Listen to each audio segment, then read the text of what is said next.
Anxiety, दिमाग में chemicals जैसे सीरोटोनिन, गाबा का इम्बैलेंस होना, ज़्यादा स्ट्रेस या बचपन के डर की वजह से हो सकती है। एंजाइटी में बिना वजह बहुत ज़्यादा घबराहट, दिल की धड़कन तेज़ होना, सांस फूलना और हर वक्त बुरा होने का डर लगा रहता है। एंजाइटी को थेरेपी जैसे सीबीटी, डीप ब्रीदिंग एक्सरसाइज और ज़रूरत पड़ने पर एंटी एंजाइटी मेडिसिन के जरिए ठीक किया जा सकता है। डिप्रेशन, लगातार स्ट्रेस, कोई बड़ा लॉस, फैमिली हिस्ट्री या दिमाग में डोपामाइन और सीरोटोनिन की कमी से हो सकता है। डिप्रेशन की वजह से हर वक्त उदास रहना, किसी काम में मन ना लगना, हमेशा थकावट महसूस होना और अकेले रहने का मन करता है।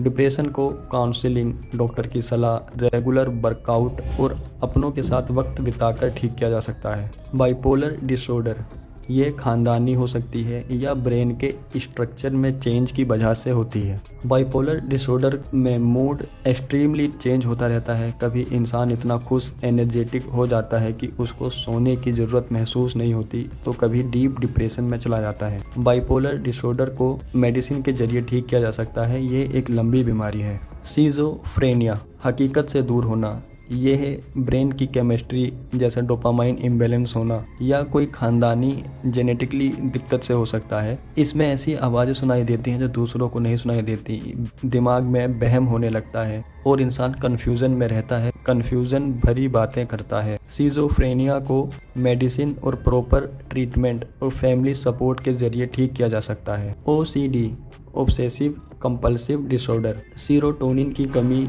और माइंड की ओवर एक्टिविटी की वजह से ये होता है। ओसीडी, एक ही विचार बार बार आना, जैसे मेरे हाथ गंदे हैं, और उसे शांत करने के लिए बार बार हाथ धोना, लॉक चेक करना या चीज़ें गिनना जैसे वहम हो सकते हैं। ओसीडी को ईआरपी थेरेपी और मेडिसिन के जरिए ठीक किया जा सकता है। पोस्ट ट्रॉमेटिक स्ट्रेस डिसऑर्डर, ये बहुत ही ख़राब हादसे जैसे एक्सीडेंट, वायलेंस, नेचुरल डिजास्टर के बाद इंसान के वहम हो जाता है। हादसे का पूरा सपना आना, फ्लैशबैक होना, सडनली डर लगना और उस जगह या उस बात से बचना। PTSD, trauma focused therapy, EMDR और ग्रुप सपोर्ट से ठीक हो सकता है। ईटिंग डिसऑर्डर, बॉडी इमेज का स्ट्रेस, सोसाइटी का प्रेशर या इमोशनल इश्यू की वजह से होता है। मौत होने के डर से खाना ही छोड़ देना या बुलिमिया, ज़्यादा खाना और फिर उल्टी करके बाहर निकालना जैसी दिक्कतें इसमें होती हैं। डाइटिंग सपोर्ट, काउंसलिंग और सेल्फ लव प्रैक्टिस से इसको ठीक किया जा सकता है। पर्सनैलिटी डिसऑर्डर, बचपन का माहौल, ट्रॉमा या खानदानी बीमारी हो सकती है। अपने इमोशंस पर कंट्रोल ना होना, रिश्ते बनाए रखने में दिक्कत होना और बहुत ज़्यादा मूड स्विंग होना। पर्सनैलिटी डिसऑर्डर को लॉन्ग टर्म थेरेपी जैसे डीबीटी के जरिए ठीक किया जा सकता है।